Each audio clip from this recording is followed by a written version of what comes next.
Assalamualaikum warahmatullahi wabarakatuh. Perkenalkan, nama saya Afif Triang Prasetyo dari kelas 3C akuntansi. Sebelum saya mulai, saya akan menjelaskan untuk X1 saya, yaitu suku bunga, X2 nya jumlah uang beredar, dan Y nya adalah inflasi. Lalu yang pertama, untuk tabel koefisien,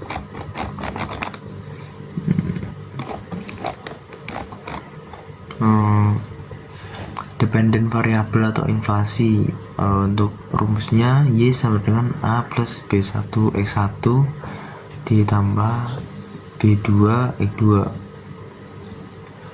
sama dengan 2,357 plus 0,400 X1 plus 0,003 X2. Oke.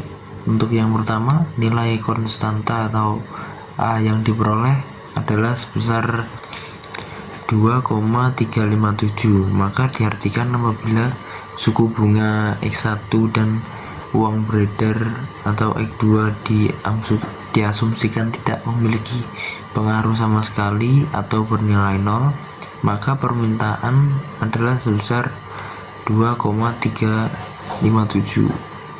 Lalu untuk nilai konstan koefisien regresi variabel X1 bernilai positif sebesar 0,400, maka bisa diartikan bahwa apabila suku bunga atau X1 naik 1% dan jumlah uang beredar atau X2 tetap, maka permintaan akan naik sebesar 0,400%.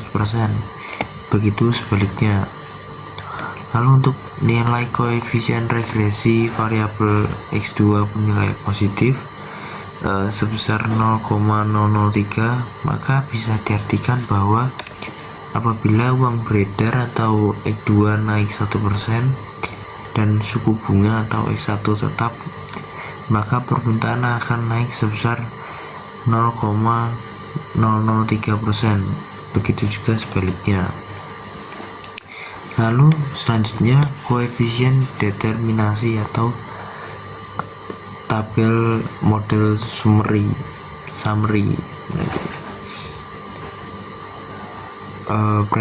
Untuk yang pertama, A predictors atau konstan jumlah uang beredar dan suku bunga, dan dependent variabelnya inflasi. Diketahui nilai R² sebesar 0,800 menunjukkan besarnya pengaruh harga X1 atau X1 dan pendapatan atau X2 terhadap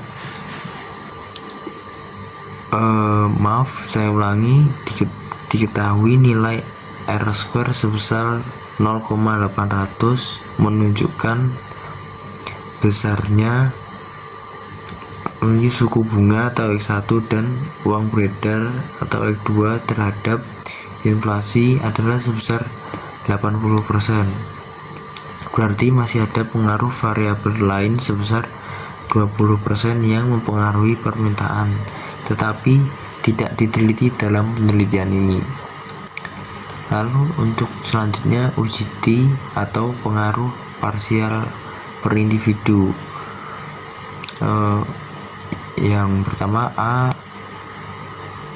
dependent variable atau inflasi, pengaruh X1 terhadap Y. Diketahui nilai SIG untuk pengaruh X1 terhadap Y adalah sebesar 0,000 kurang dari 0,05, sehingga dapat disimpulkan bahwa H0 ditolak dan H1 diterima, yang berarti terdapat pengaruh X1 secara parsial terhadap Y. Lalu untuk pengaruh X2 terhadap Y, diketahui nilai SIG untuk pengaruh X2 terhadap nilai Y adalah sebesar 0,000 kurang dari 0,05, sehingga dapat disimpulkan bahwa H0 ditolak dan H2 diterima sebagai diterima yang berarti terdapat pengaruh X2 secara parsial terhadap Y. Lalu untuk uji F atau B, pengaruh secara simultan. Yang A, tabel dependent variable inflasi. Yang B, predictors konstan jumlah uang beredar dan suku bunga. Pengaruh X1 dan X2 terhadap Y. Berdasarkan output di atas diketahui nilai signifikansi untuk pengaruh X1 dan X2 secara simultan terhadap Y adalah sebesar 0,000 kurang dari 0,05, sehingga dapat disimpulkan bahwa H0 ditolak dan H3 diterima yang berarti terdapat pengaruh X1 dan X2 secara simultan terhadap Y.